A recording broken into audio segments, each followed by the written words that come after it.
মানবাধিকার কর্মীদের কাজে সবচেয়ে বড় বাধা আসে আইনশৃঙ্খলা রক্ষাকারী প্রতিষ্ঠান এবং ক্ষমতাসীন দলের কাছ থেকে। এমনই তথ্য উঠে এসেছে centre for governance studies CGS পরিচালিত এক গবেষণায়। এ নিয়ে এক আলোচনায় দেশের মানবাধিকার পরিস্থিতি উদ্বেগজনক হারে খারাপের দিকে যাচ্ছে বলে তুলে ধরেন মুখ্য গবেষক সহ বক্তারা। রোকসানা আমিনের রিপোর্ট। বাংলাদেশে মানবাধিকার কর্মীরা কাজ করতে গিয়ে কি ধরনের বাধার মুখে পড়েন এ বিষয়ে প্রায় 50 জন মানবাধিকার কর্মীকে নিয়ে গবেষণা চালায় centre for governance studies CGS. 4 মাস ধরে চলা গবেষণায় challenge two human rights defenders in বাংলাদেশের ফলাফল তুলে ধরতে এই আলোচনা সভা।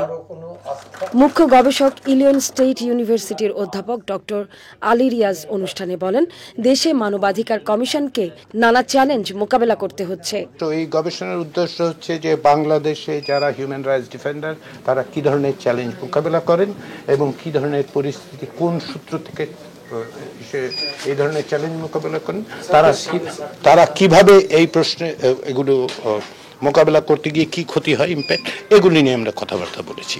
গুম খুনের সুস্পষ্ট অভিযোগের পরও সুষ্ঠু তদন্ত ও বিচার পাওয়া যাচ্ছে না বলে দাবি করেন বক্তারা।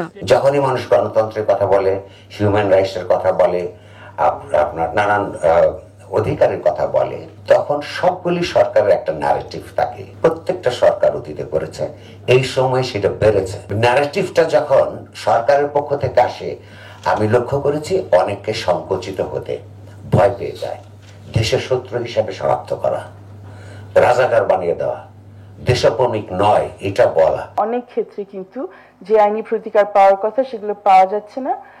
সেগুলো কেন পাওয়া যাচ্ছে না সেটা আরো বিশ্লেষণ হওয়া উচিত। সেখানে কি ধরনের প্রেসার, কি ধরনের ফ্যাক্টরস, কি ধরনের কারণে এটা হয় না সেটা আমাদের দেখা দরকার। মানবাধিকার লঙ্ঘনের অভিযোগে সম্প্রতি যুক্তরাষ্ট্র বাংলাদেশকে নিষেধাজ্ঞার আওতায় এনেছে বলে উল্লেখ করেন সিজিএস নির্বাহী পরিচালক।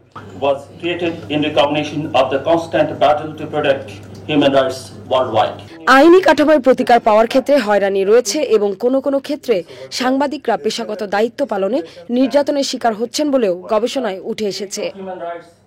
রোকসানা আমিন, চ্যানেল আই, ঢাকা।